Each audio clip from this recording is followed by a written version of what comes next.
नमस्कार दोस्तों, सुमित भारद्वाज क्लासेस में आप सभी का फिर से स्वागत है। आज का हमारा नेक्स्ट टॉपिक रहेगा एचटेट और जेबीटी स्क्रीनिंग का जो पेपर होने वाला है उसका जैव विविधता डिटेल से करेंगे। इससे पहले 4 चैप्टर कर चुके हैं, तो प्लेलिस्ट में मिल जाएंगे, देख सकते हैं। और जिसको नोट्स चाहिए डिस्क्रिप्शन में फ़ोन नंबर है, व्हाट्सएप नंबर, वहाँ पर जाकर आप मैसेज कर सकते हैं। देखिए, जैव विविधता होता क्या है, अगर मैं आपको ये आसान शब्दों में या एक सरल तरीके से बताना चाहूँ तो आप ये समझ सकते हैं कि जो हमारी पृथ्वी है ना, यहाँ पर आपको विभिन्न प्रकार के क्या है ये जीव दिखेंगे। जैसे कि जीवों का मतलब क्या है, जैसे सूक्ष्म जीव हो गए, वनस्पतियाँ हो गई, तो जैसे प्राणियों के सामुदायिक समूह हो गए, इसी को हम क्या बोलते हैं, जैव विविधता बोलते हैं या जैव विविधता कहा जाता है। आप अपने शब्दों में इसकी डेफिनेशन कुछ भी लिख सकते हैं, या ये भी बोल सकते हैं कि किसी प्राकृतिक प्रदेश के अंतर्गत भाई जो पालतू हो गए या फिर जीव जंतु हो गए, पालतू हो गए या जंगली हो गए, उन पादपों की जो है प्रजातियां विभिन्न प्रकार की पाई जाती हैं या विभिन्न विविधता पाई जाती है, तो उसी को हम क्या बोलते हैं, जैव विविधता बोलते हैं। ठीक है, तो मैंने आपको आसान तरीके से बताने की कोशिश करी। जैव विविधता शब्द सबसे पहले 1986 में, कब, सबसे पहले 1986 में दिया गया था। एक वैज्ञानिक थे जिनका नाम था विल्सन। विल्सन कीट वैज्ञानिक थे। ठीक है, विल्सन कीट वैज्ञानिक थे। सबसे पहले 1986 में इन्होंने ही अमेरिका जो फॉर्म होता है ना, उसके अंतर्गत इस शब्द को क्या है प्रस्तुत किया था। तो अमेरिकन फॉर्म के अंतर्गत, अमेरिकन फोरम के अंतर्गत प्रस्तुत किया था इस शब्द को। समझ में आया? तो सबसे पहले 1986 में दिया, विल्सन के द्वारा दिया गया।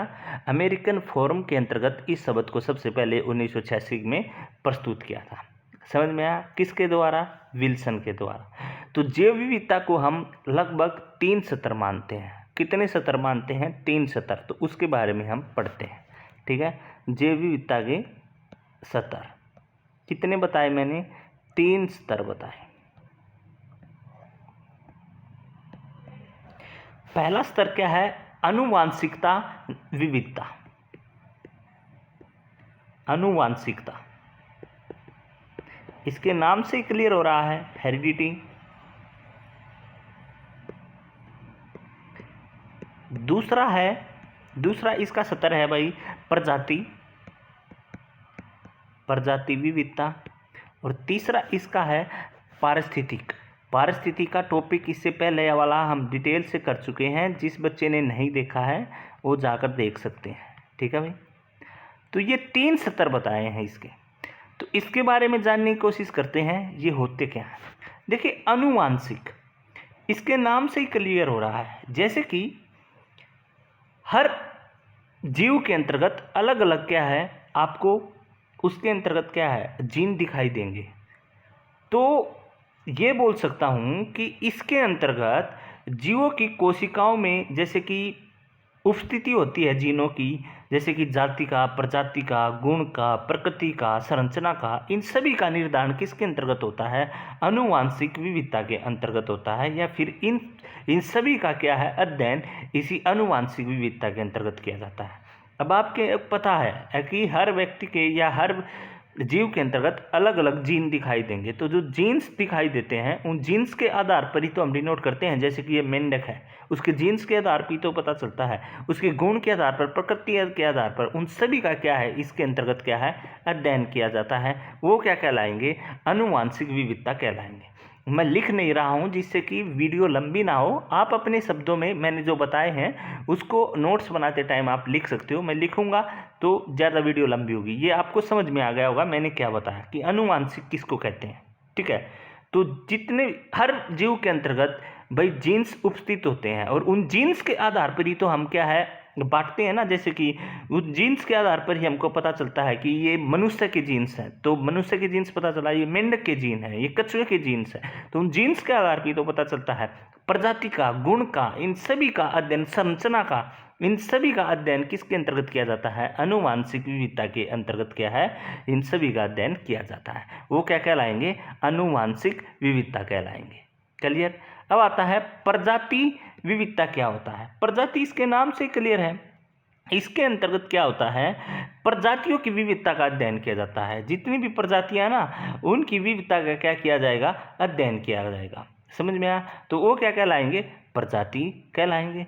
और पारिस्थितिक विविधता क्या कहलाएंगे, पारिस्थितिक। इसके अंतर्गत क्या होता है, जो पृथ्वी पर पाए जाने वाले जो अलग अलग विभिन्न पारिस्थितिक तंत्र होते हैं ना, उनका अध्ययन किया जाता है। अब पारिस्थितिक तंत्र क्या होते हैं वो सभी मैं बता चुका हूँ पारिस्थितिक वाले टॉपिक में। पारिस्थितिक भी, पारिस्थितिक तंत्र भी, इकोलॉजी भी, इकोसिस्टम भी, सब मैंने बताया था। तो इसके अंतर्गत इसका अध्ययन किया जाता है। समझ में आया? तो ये 3 सत्र बताए, इन तीनों सत्रों के बारे में क्या मैंने आपको बताने की कोशिश करी। देखिए, प्रजाति से आप क्या समझते हैं, अनुवांशिक तो समझ में आ गया, प्रजाति से आप क्या समझते हैं। देखिए, आप सभी को पता है अलग अलग प्रकार की प्रजातियां पाई जाती हैं। जैसे कि किसी प्रजाति को ठंड में रहना पसंद है, किसी को गर्मी में रहना पसंद है, किसी को किसी मौसम में, कोई जलवायु के आधार पर, कोई किसी आधार पर। तो जो अलग अलग प्रजातियां हैं, अलग अलग प्रकार की प्रजाति आपको देखने को मिलती हैं, ठीक है। तो उन प्रजातियों के ऊपर जो अध्ययन किया जाता है उसी को बोला जाता है प्रजाति जैव विविधता, प्रजाति विविधता। समझ में आया? तो ये अलग अलग प्रकार की प्रजाति देखने को पता चलेंगी।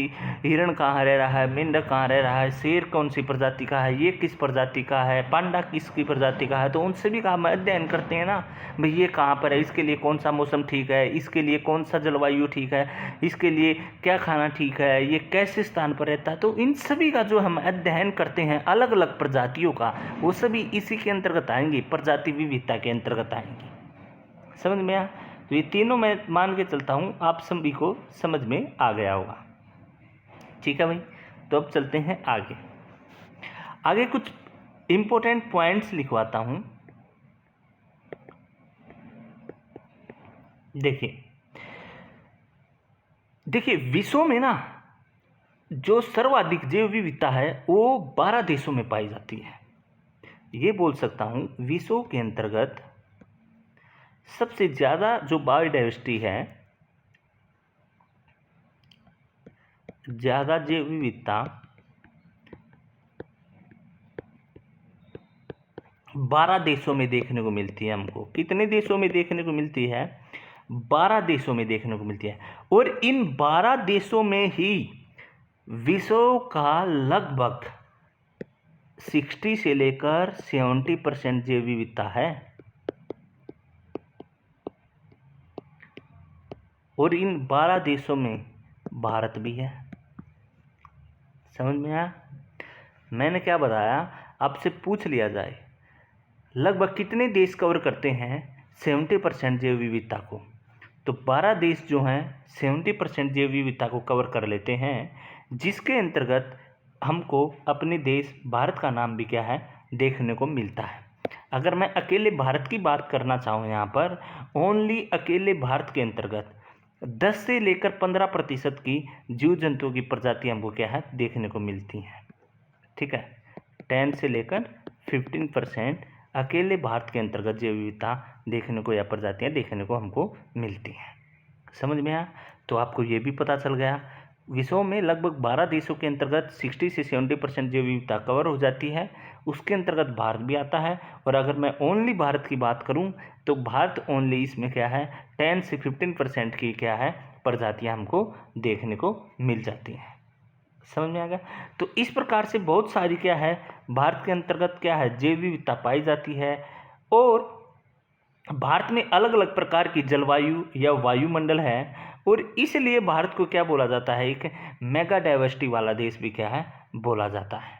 ठीक है, मेगा डाइवर्सिटी वाला देश भी हम क्या है भारत को बोल सकते हैं। और जैव विविधता को क्या है मापने की क्या है आधार पर हम अलग अलग भागों में बांटते हैं, जो कि यहाँ से काफ़ी बार क्वेश्चन आता है जो मैं बता रहा हूँ। तो जैव विविधता को मापने के आधार पर किस पे मापने के आधार पर 3 भागों में बांटा गया है। मापने के आधार पर, मापने के आधार पर कितने भागों में बांटा गया है? 3 भागों में बांटा गया है। सतर भी कितने थे? 3 थे। सतर कौन कौन से थे? अभी मैंने पीछे बताया, अनुवांशिक, प्रजातियों, पारिस्थितिक। अब पूछ लिया मापने के आधार पर। मापने से आप क्या समझते हो? देखिए अलग अलग प्रकार से मापेंगे, मैं आगे चल के आपको बताऊंगा। पहला है मापने के आधार पर, आपने नाम भी सुना होगा, अल्फा विविधता। दूसरा है बीटा विविधता। और थर्ड है गामा विविधता। ये किसके आधार पर बांटे गए हैं? जैव विविधता को मापने के आधार पर। तो इसको पढ़ेंगे बारी बारी। अल्फा विविधता क्या होता है? देखिए इसके अंतर्गत क्या होता है। देखिए अल्फा के अंतर्गत क्या होगा, जितनी भी प्रजातियां हैं ना, उन सभी की कुल जनसंख्या किसके अंतर्गत आती है? अल्फा विविधता में आती है।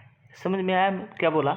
जितनी भी प्रजातियां उपस्थित हैं उन सभी की कुल जनसंख्या का मापने का कार्य अल्फा विविधता में किया जाता है। ठीक है, उन सभी का कुल जनसंख्या जितनी भी है टोटल करने का कार्य हम अल्फा के अंतर्गत करते हैं। ठीक है, और बीटा के अंतर्गत क्या करते हैं? जितनी भी प्रजातियां हैं उनको संरचनात्मक तरीके से बांटना या मापना, या संरचनात्मक तरीके से क्या है करना, उस संरचनात्मक तरीके से अध्ययन करना क्या कहलाएगा? बीटा विविधता कहलाएगा। क्या कहलाएगा? बीटा विविधता कहलाएगा। और गामा विविधता क्या होता है? इसके अंतर्गत जो उपस्थित प्रजातियां हैं उनके मध्य या उनके अंदर जो अंतर संबंध पाया जाता है उसका अध्ययन किया जाता है। ठीक है, जो उनके अंतर्गत अंतर संबंध पाया जाता है इसके अंतर्गत उसका अध्ययन किया जाता है। तो इस प्रकार से मैंने तीनों आपको बताने का कार्य किया। आगे चल के क्वेश्चन भी आएगा यहाँ से। देखिए मैंने क्या बोला, अल्फा विविधता में क्या होगा, कुल प्रजातियों का, जितनी भी उपस्थित प्रजातियां हैं उनकी कुल जनसंख्या टोटल करना। ठीक है, ऑल,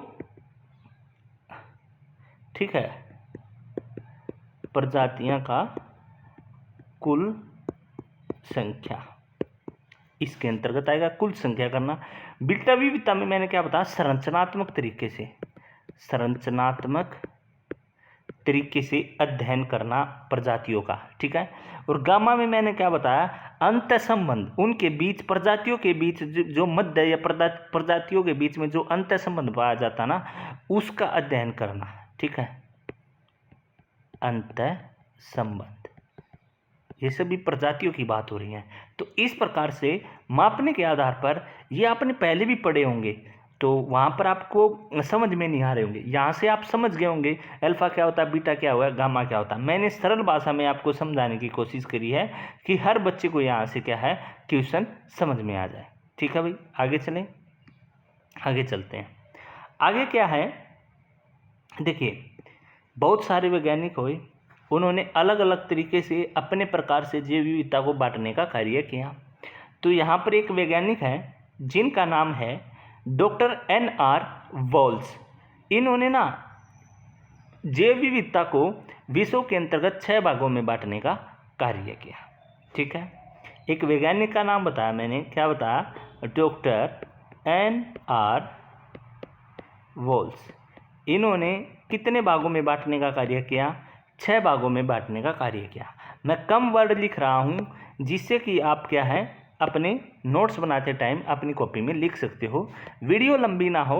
ठीक है, और लिखने में मैं फ़ोन में लिखता हूँ तो फिर दिक्कत भी होती है। तो इस प्रकार से इन्होंने जैव विविधता को 6 भागों में बांटने का कार्य करा। अब तक देखो 3 चीज़ें हुई हैं, एक सतर बताया मैंने 3 भागों में बटा, मापने के आधार पर बताया मैंने 3 भागों में बटा। मैं यहाँ पे लिख भी देता हूँ, मापने के आधार वाला ये पार्ट इंपॉर्टेंट है। या तो अल्फा पूछ लेगा क्या होता है, या बीटा पूछ लेगा, या गामा पूछ लेगा। ठीक है, अब डॉक्टर NR वॉल्स हैं, इन्होंने 6 भागों में विश्व के अंतर्गत जैव विविधता को बांटने का कार्य किया। एक बार मैं उनके नाम बता देता हूँ, आप नॉर्मल सी नज़र मार लेना, कभी पेपर के अंतर्गत आ जाए, हालांकि ऑप्शन दे रखे हो तो आपके नज़र से निकल जाए। ठीक है, तो मैं एक बार नाम लिख देता हूँ यहाँ पे। सबसे पहला है पेली आर्कटिक क्षेत्र, पेली आर्कटिक। ठीक है, दूसरा इथोपियन क्षेत्र, तीसरा ओरिएंटल क्षेत्र, या फिर इसको हम ओरिएंटल को बोल सकते हैं इंडियन क्षेत्र। ठीक है, ओरिएंटल या इंडियन। फोर्थ में लिख सकता हूं ऑस्ट्रेलियन, ऑस्ट्रेलियन, ठीक है। फिफ्थ नियोट्रोपिक, और सिक्स्थ मैं बता सकता हूं नी आर्कटिक। तो ये 6 क्षेत्र में इसको बांटने का कार्य किया गया, ठीक है। अब इनका थोड़ा थोड़ा आप लिखना चाहो तो लिख भी सकते हैं। पोली आर्कटिक क्षेत्र होता है लगभग जो यूरोपियन एरिया हो गया, साइबेरियन हो गया, ये इसके अंतर्गत आएंगे, ठीक है। ये क्षेत्र उस साइड का है। मेडिटेरियन हो गया, जैसे कि साइबेरियन हो गया, जिसके पीछे न लगा हुआ है, ठीक है। तो ये इस साइड में आ जाएंगे। इथोपियन, इसके नाम से क्लियर हो रहा है। इथोपियन का मतलब है जैसे कि अफ्रीका का एरिया हो गया, ठीक है। तो ये लिख सकते हो अफ्रीका एरिया। इसके अंतर्गत आप लिख सकते हो पूर्व अफ्रीका, ठीक है, पश्चिम अफ्रीका, उत्तरी अफ्रीका, ठीक है। तो ये क्षेत्र इसके अंतर्गत आए। ओरिएंटल या इंडियन, इसके नाम से क्लियर हो रहा है। ओरिएंटल या इंडियन, इंडियन के पास वाला जो एरिया हो गया, इंडियन के पास वाला जैसे कि भारत हो गया, बर्मा हो गया, श्रीलंका हो गया, फिलीपींस हो गया, जावा हो गया, बाली हो गया, ये सभी क्या है इंडियन वाले में आ जाएगा। क्लियर, समझ में आया। और ऑस्ट्रेलियन, इसके नाम से ही आप पहचान सकते हो जो ऑस्ट्रेलिया की साइड वाला एरिया हो गया, ऑस्ट्रेलिया हो गया, ठीक है। उसके साथ न्यूजीलैंड हो गया, उसी साइड में और लगा सकते हो तस्मानिया हो गया, तो ये इस साइड का हो जाएगा। नियोट्रॉपिक क्षेत्र कौन सा हो जाएगा, ये अमेरिका हो गया, इसके अंतर्गत मैक्सिको हो गया, ठीक है, और वेस्ट इंडीज हो गया, ये इस साइड में आ जाएगा। और नी आर्कटिक वाला क्षेत्र कौन सा हो जाएगा, इसके अंतर्गत जैसे कि ग्रीनलैंड हो गया, ठीक है, उत्तरी अमेरिका हो गया, ठीक है। तो ये क्षेत्र आ जाएगा, समझ में आया। इसके अंतर्गत ग्रीनलैंड नहीं, उत्तरी अमेरिका आएगा पूरा कंप्लीट। इसके अंतर्गत पूरा उत्तरी अमेरिका आ जाएगा, ग्रीनलैंड नहीं आएगा। तो ये 6 हिस्से बताए मैंने। हालांकि आपसे इतना डिटेल्स नहीं पूछेगा, मैंने फिर भी बता दें, एक बार हल्की सी नज़र मार लेनी है इससे कि बाई चांस पेपर वाला डीप जाता है और आपसे पूछ लिया जाए कि भाई एक वैज्ञानिक के नाम के आधार पर इसको 6 भागों में बांटा गया है और आपके सामने ऑप्शन दिए गए हैं, इनमें से कौन सा भाग नहीं है, तो ये नाम पे भी नज़र मार लो और किस वैज्ञानिक ने बांटा है इस पे भी नज़र मार लो, ठीक है। तो मेरे ख्याल से आप सभी यहाँ से समझ गए होंगे। फिर एक क्वेश्चन आपका यहाँ से आता है, आप सभी ने नाम भी सुन रखा है, हॉटस्पॉट, ठीक है। हॉटस्पॉट आपने बड़ी आसानी से नाम सुन रखा होगा, और हिंदी में इसको हम एक वर्ड और बोलते हैं संवेदनशील, संवेदनशील, ठीक है। ये क्या होता है, देखिए सबसे पहली बात तो इसको किसने दिया था, 1988 में हॉटस्पॉट जो दिया था या प्रसिद्ध हुआ था, सबसे पहले ये शब्द किसके द्वारा हुआ था, एक वैज्ञानिक थे, ब्रिटिश वैज्ञानिक थे, जिनका नाम था नॉर्मन मायर्स। कई बार पूछ लेगा, नॉर्मन मायर्स, इनके द्वारा 1988 में ब्रिटिश वैज्ञानिक, ठीक है, तो उनके द्वारा दिया गया था। तो आपको ये पता होना चाहिए सबसे पहले हॉटस्पॉट होता क्या है। तो चलो बताते हैं आपको। देखिए कोई भी स्थान हुआ, ठीक है, जहाँ पर ये बोल सकता हूँ कि जहाँ पर क्या है, जो जातियाँ होती है ना उनकी अधिकता पाई जाती है, पर अधिकता पाने के साथ साथ क्या है, जो उनका अस्तित्व हो ना उसमें निरंतर संकट बना हुआ है या खतरा बना हुआ है, वो क्या कहलाता है, हॉटस्पॉट कहलाता है। या फिर दूसरे शब्दों में बोलना चाहूँ तो ये बोल सकता हूँ कि भाई जातियों की अधिकता पाती है पर साथ के साथ में क्या है, आवास निवास का क्या है, संकट बना हुआ रहता है, वो क्या कहलाएगा, हॉटस्पॉट कहलाएगा। लिख सकता हूँ, जहाँ पर, ठीक है, जातियों की अधिकता पाई जाती है और अधिकता पाई जाती है और साथ ही साथ क्या है, उनके आवास में क्या है, कमी हो रही है या संकट बना हुआ है, उनके आवास निवास का संकट बना रहता है या बना हुआ है, वो क्या कहलाएगा, हॉटस्पॉट कहलाएगा। वो क्या कहलाएगा, हॉटस्पॉट कहलाएगा। ठीक है भाई, थोड़ा हाँ मैं मान सकता हूँ आपसे कि राइटिंग में थोड़ा वो होगा, पर आप लिख सकते हो, मैं बोल रहा हूँ।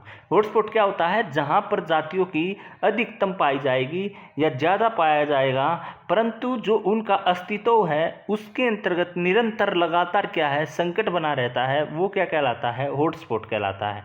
और हॉटस्पॉट वर्ड सबसे पहले 1988 में नॉर्मन मायर्स के द्वारा दिया गया था। ये ब्रिटिश क्या है, पारिस्थितिकविद थे। ठीक है, समझ में आया, क्लियर। फिर क्या हुआ, 2000 सन 2000 में,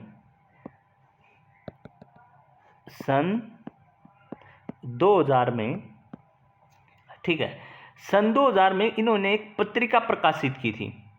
ठीक है, और उस पत्रिका के अंतर्गत इन्होंने बताया था कि विश्व के अंतर्गत 25 हॉटस्पॉट है, या फिर इस पत्रिका में क्या है, इन्होंने 25 हॉटस्पॉट का क्या है, जिक्र किया था। समझ में आया, क्लियर, ये भी समझ में होगा। तो सन 2000 में इन्होंने क्या है, पत्रिका प्रकाशित की और इस पत्रिका के अंतर्गत बताया कि 25 हॉटस्पॉट हैं विश्व के अंतर्गत। क्लियर, कितने हॉटस्पॉट बताए इन्होंने, 25 हॉटस्पॉट बताए। 25 हॉटस्पॉट याद करने की जरूरत तो है नहीं, मैं 25 तो नहीं लिखवा रहा, पर जो इंडिया के 2 हॉटस्पॉट हैं उनके बारे में बता देता हूँ। इन 25 में से 2 भारत के भी हॉटस्पॉट हैं, तो इंडिया के लिख सकता हूँ मैं, इंडिया के 2 हॉटस्पॉट, और 25 टोटल इन्होंने बताई, और इन टोटल में से 2 इंडिया के हैं। ठीक है, क्लियर है। अब देखिए भारत के हॉटस्पॉट कौन से हैं, 2 हॉटस्पॉट 2 इंडिया के, तो काफ़ी बच्चों को पता भी होगा, बाकी मैं यहाँ पर बता भी देता हूँ। एक है पश्चिम घाट, पहला आता है पश्चिम घाट। जो पश्चिम घाट हॉटस्पॉट है, इसका विस्तार हम बोल सकते हैं श्रीलंका तक फैला हुआ है। इसका विस्तार श्रीलंका तक, ठीक है, समझ में। दूसरा हॉटस्पॉट देखने को मिलता है हमको पूर्वी हिमालय, ठीक है, इसका विस्तार क्या है, म्यांमार तक फैला हुआ है,